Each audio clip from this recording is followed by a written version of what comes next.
Hey y'all, Tolbby here. Welcome to the Polytopia official channel. Today, we will be reviewing the Battle Royale between the Polytopia content creators, including Midjiwan himself. Hello Midjiwan, how's it going? It's good.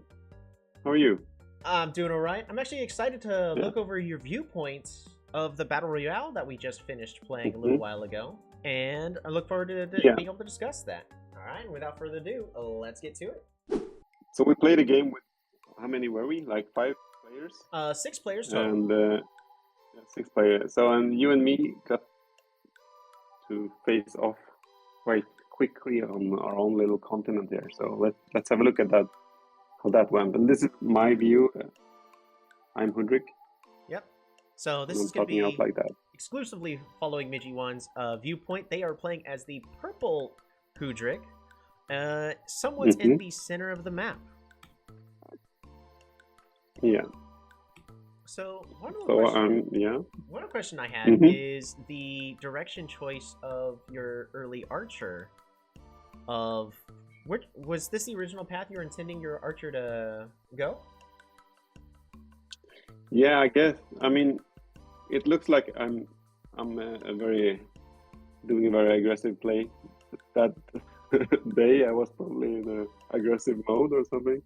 So I just wanted to like quickly get vision of the continent and see if I could like get something, because I know it was kind of cramped, so probably just 1 or 2 villages available. So, but I mean, it's always dangerous to move out with the archer like that for Hudrik in the beginning if you know there's some opponents around there. Yeah. Luckily, there's no signs of any opponents, so. No. All right, I changed my mind. There's actually signs of an opponent, so. Immediately afterwards, this is actually me. I'm playing as the yellow Omaji, with the condor skin. And immediately you're saying that I've already claimed this village, and we're neighbors with each other. What are the first? But I mean, this could have been the other way around. So it could have been like you being in the left there, and in that case this would have been a really good setup for me. So I think this is actually also a little bit bad luck that the archer got in front and the warrior in the back, but let's see. So right over here I do end up letting you know of my existence. I actually had no idea, because if we very briefly just switch over to my view, I don't even know you're there. So this part was not intentional. It's more so I moved forward and I got drastically spooked after an explorer and found that you already had an archer right there. So that was not actually intended for me to hit the archer.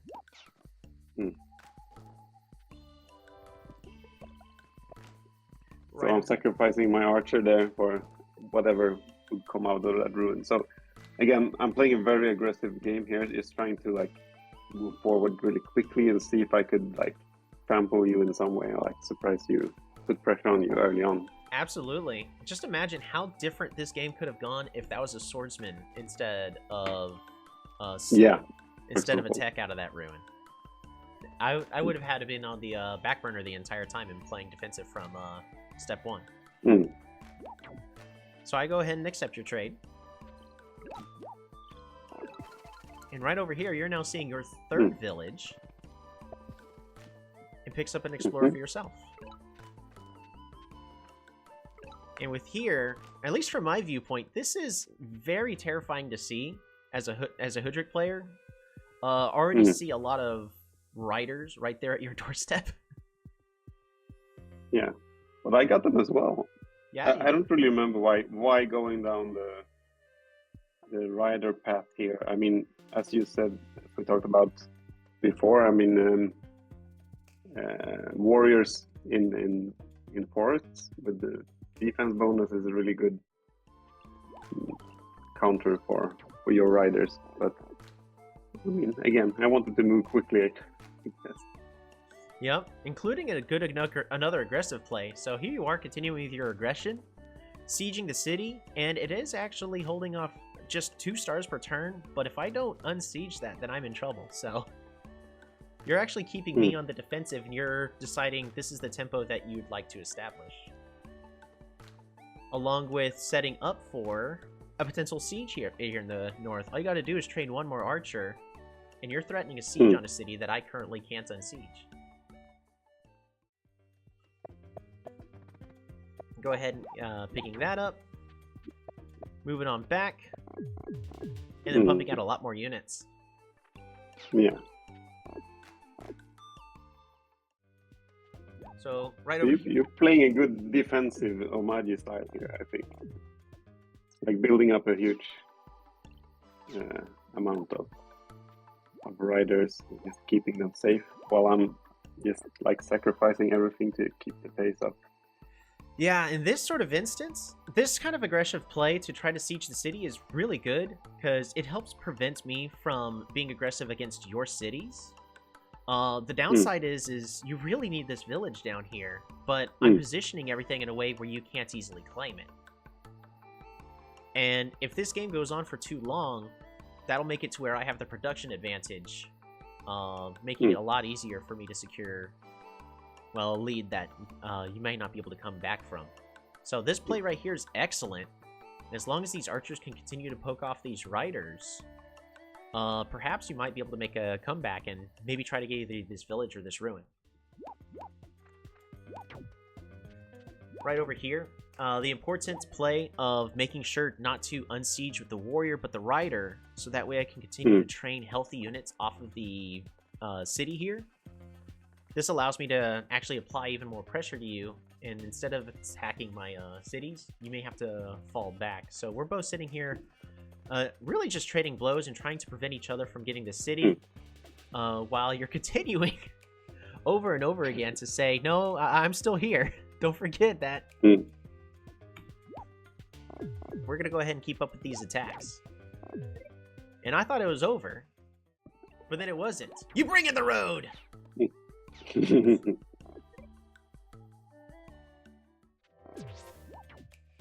So I'm like constantly doing sieges. I know won't last. Just I don't know why.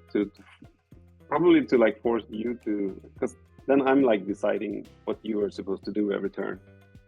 Yeah. Like you know you have to like unsiege all the time, and you're losing stars. But damn it. Yep, and at this point, I pull the reverse card. I give you the ultimatum. Do you want to defend your city, or do you want to try to fight back for that village, prevent me from claiming it? And at this point, I get a clear advantage.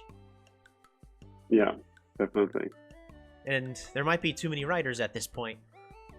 So there was a lot of very aggressive plays early on, and we're on turn 9. But you really managed to like grow your army. Like I kind of wasted all my units, but you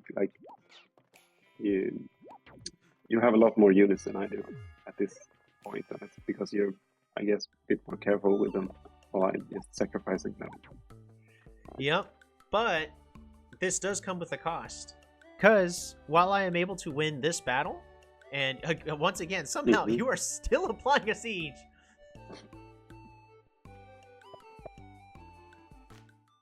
While I may have enough to push you off and finally win this battle, it does come with a cost. Bop-a-da-bop. Bop-a-da. Setting up for one more siege. Which actually, there's some assistance right over here by another Hudrick player. Yeah, my brother. I don't know. Probably likes me just because we're Hudrick, both of us. So Petrified Gremlin, also known as Blueberry Cheesecake, currently running in first place and score-wise currently running away with the game, is opting to help you out and protect your city with that. And right over there, I don't take kindly to that, and I say, no, I've got a bridge.